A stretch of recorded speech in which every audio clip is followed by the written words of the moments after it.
So right now I want to talk about what I'm calling the good, the bad, and the ugly for Toronto's housing market. So I've given some version of this talk quite a few times over the past month, mainly to big banks in Canada, in the US, to the IMF, and to other organizations like this who are worried about the future path of home prices and the stability of Toronto and Canada's housing market. So the first thing I'll mention here is when I talk about the good, I'm not necessarily talking about the good from a home buyer's perspective. I'm talking about the good in terms of sort of a stability of our housing market. So keep that in mind as I'm kind of walking through some of the things that I think we should be looking for in the months and years ahead. And again, I think the important thing with this is, I'm not an economist, I don't do economic forecasts. For me, I think the important thing is to think about the different scenarios that might play out because they help us think about what's to look for as the market evolves over the months and years ahead. So let's jump right into sort of what I'll call the good. And the good is that there are very few homes available for sale. And this has put a bit of a floor right now in Toronto's home prices. Prices have stabilized since July. So over the past 3 months, we haven't seen too much movement. And the lack of listings, a combination of the fact that sellers aren't selling or homeowners aren't selling. New listings in September were at a 20-year low for that month. And when we look at the ones that do list their homes for sale, many of them are very stuck on their price and are more willing to just take their home off the market or rent it out if they can't get the price they want. So really, this is kind of taking a lot of inventory out of the market and making it tough for some of the buyers who wants to buy. So again, I think this is one important trend that we're looking at right now, and at least in the short term has put a little bit of stability in the housing market.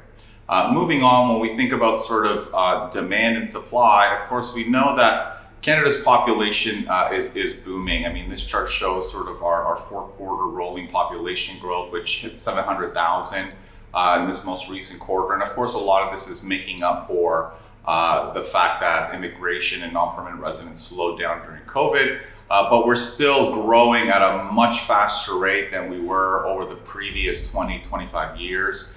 And when we sort of layer on and look at, well, how many homes are we completing? We see that we're actually not completing many more homes than we were 20 years ago. And this pressure is really kind of contributing to the rapid increase in home prices and rapid increase in rents we're seeing. Again, our population's growing far more rapidly than our ability to build homes. And certainly many of the people who are moving here, are not going to rush out and spend $1 million on a home. But again, all of these people need a place to live. And this is making real estate an attractive investment to people who are converting homes to multi-unit homes, or some people are just using them as rooming houses for students. So again, this is really contributing to the sort of the strong demand we're seeing in housing. And again, this imbalance is likely to set some sort of floor on prices. Now, the last positive thing is actually investors. And this might be a counterintuitive one for people who study housing markets and people who've even probably read a lot of the stuff I've written, because historically, housing markets that have a disproportionate number of investors, the way Toronto does, tends to be more vulnerable during a slowdown. They typically see a much more rapid increase in prices and a far steeper decline in prices. And we saw this in the United States during their bubble and financial crisis. The bubble states of Nevada, California, Arizona, and Florida had a disproportionate number of investors, and they saw the biggest spike and bust in prices. Similar trends happened in Dubai as well. But I'm not as confident that dynamic, sort of this investor sort of acceleration causing a rapid decline in price, is going to play out the same way it did in many of those states. And for a couple of reasons. Firstly, in many of those markets, the markets were definitely more speculative. And what I'm seeing on the ground right now, and in particular, I'm talking about the resale market, existing homes. So I'll talk about pre-construction condos later. Most investors in the GTA are holding for the long term. So we're going to look at a few statistics on investors. The first stat is going to show the number of people who are buying homes strictly to flip them, within a year and a half or so. And we can kind of see those numbers haven't changed very much. And despite the fact that, there's a lot of news about anti-flipping taxes and stuff like that, I mean, this is really not a big driver. A lot of these sales are, due to people buying homes, renovating them, fixing them. So this is not a speculative trend that we're seeing in the market. The next type of investor is someone who just buys a home and then immediately rents it out within the first year or so of them taking possession. And when we add these stats, we see a big run up in 2016 and 2017. And this was the investors who were buying a lot of homes in the suburbs strictly to rent them out.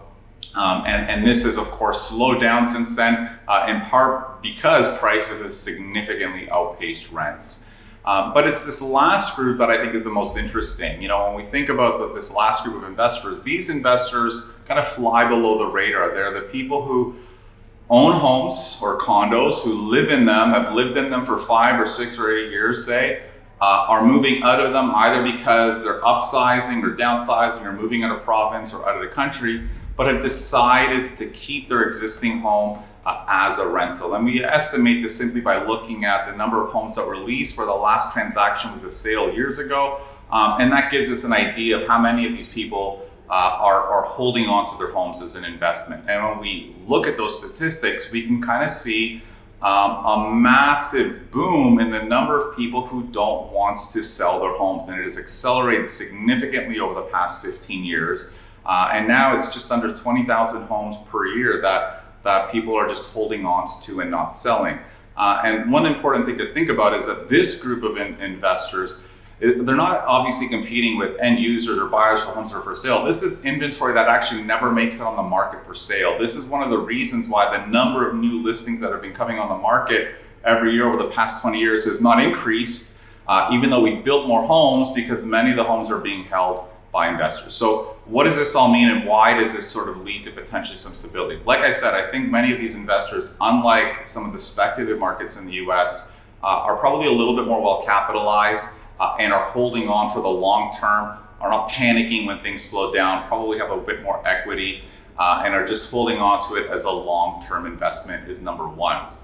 Number two, when we roll back and we think about the fact that Canada's growing in terms of its population far more rapidly than our ability to build homes. Well, not only are we not building enough homes for the people that are moving here and our population growth, but we're actually taking the existing stock of low-rise homes in particular and reducing it because they're being held by investors, so they're no longer available to be purchased by end user families. And we can kind of see this if we look at the number of low-rise homes, so that's like semi-detached and row houses that have been rented out on the MLS system over the past 15 years. And when we look at that, we can see that the numbers have exploded from just over 2,000 15 years ago to just under 20,000 or so, or around 20,000 today. And again, and I pick low rise because we're not building a lot of low rise homes in the GTA. We would expect to see this trend increase over time if we were looking at condos, because we've been building a lot more condominiums. But low rise homes, we're not necessarily building that many. Much of this is just due to the dynamics of what I'm talking about. A lot of people are holding onto their homes, not selling them, which is actually reducing the stock of homes that are available to be bought by people who want to live in them and own them. And of course is increasing the rental stock of single family homes. And this, of course, is one of the reasons why the home ownership rate is falling in Canada, because there are fewer homes available for people to buy, more homes held by investors. And ultimately what this means is as we move forward, we're gonna have more people competing for fewer homes, which is gonna be putting pressure on prices. Again, I don't think this is necessarily a good dynamic for Canada to have more homes held by investors, some of these corporations. But this is the market we have. And I think when we think about stability, I do think this is probably gonna put some sort of floor on prices, knowing that we have fewer homes that people can buy to actually live in as every year that passes goes on, because investors are taking them out of the market. Now, if we move on to sort of the bad trends that we want to keep an eye on. So right now, the housing market in the GTA is relatively stable. There's not a lot of sales, but there's also not a lot of listings. Prices have plateaued. But we don't need big events to sort of change this dynamic that we're seeing right now. So the few things that we need to keep an eye on. The one thing we haven't seen right now very much of is distressed selling. So these are sales from owners who needs to sell, who can't refinance their mortgage, can't get their mortgage, and need to sell their homes, perhaps lose their jobs. And we haven't seen that yet, partly because we're very early into this rate hiking cycle. most households haven't felt the effects of higher rates yet. And as we move into sort of the next 12 to 18 months, we'll likely see more of that. I personally don't think it's going to be significant. I think most households are going to manage. I think the ones that are very leveraged, maybe with mortgages, with private mortgages with much higher interest rates, or have multiple properties and highly leveraged, may see some distress there. But I don't think it's going to be a massive, have a very big impact the way it did during the financial crisis. But again, we don't need tens of thousands of people to be distressed. We could, just maybe thousands of households to need to sell their home, or maybe hundreds in a small community can distort the market and prices in those areas. So this is the first thing. The second thing is that we could very well see a further decline in demand. Even though we're at a 20-year low in sales right now, the economy is doing quite well. If we move into the new year and we start to see more job losses, this could take more demand out of the market. Buyers are more reluctant to buy if they're worried that their job might be next, right? And I think this is an important dynamic that can actually take demand out of the market, but more importantly, shift potentially the sentiment in the market. If the sentiment, if we start seeing more job losses and the sentiment turns pessimistic, then this again could lead potentially to further decline in prices. If sellers are pessimistic, if buyers are pessimistic, this in and of itself could lead to a potentially further decline in prices. So again, the market again is very sensitive to small changes. And I think these are the things we're going to keep an eye on over the next 6 to 12 months. Now, when we think about the ugly scenario or the very, very bad scenario, the one thing to me that stands out certainly is the pre-construction condo market. And we're seeing some cracks in the foundation right now, if you will. The cracks are, we're seeing a lot of people who have bought pre-construction condos eager to assign them. So an assignment is when an investor tries to flip their contract before they take possession of their condominium that they bought pre-construction. And many of them are trying to do this probably because they're having a hard time getting a mortgage today on it. It's a lot harder to get a mortgage on a second property when the stress test is 7% versus 5%. So I think we're still in early days. This is not something that has been a huge problem yet. But again, the longer we have high rates with us for a long time, if these high rates stay with us over the next 48 months, or even next 24 months, next 2 to 3 years, this is when we start to potentially see problems. Because in the future, what happens is not only is it harder for investors to get mortgages if rates are high, in some cases, if we see further downward pressure on condo prices, what this does is it potentially might find some investors in this scenario where the condo they bought isn't worth what they even paid for it. And of course, they have problems obviously closing on those and finding the money to close. And of course, in some cases in the US during the financial crisis in Dubai, investors just stopped making their deposits on their condominiums. If you see prices are falling, you don't think you're going to close on it anyways, buyers just stop making their deposits. And again, this starts causing all sorts of problems for construction financing and for construction completions if buyers are backing out of deals. And again, this isn't a prediction that this is going to happen, but these are the things that we need to look for. If we look at other housing markets and historical housing markets, these are some of the big red flags that we need to look for. And I think this is the one place where having a disproportionate number of investors who bought can leave our housing market a little bit more vulnerable.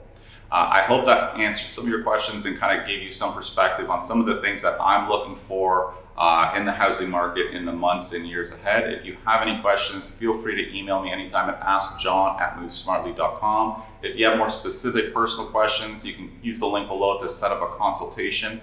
Otherwise, please post your questions and comments in the below and I'll try to answer them as well.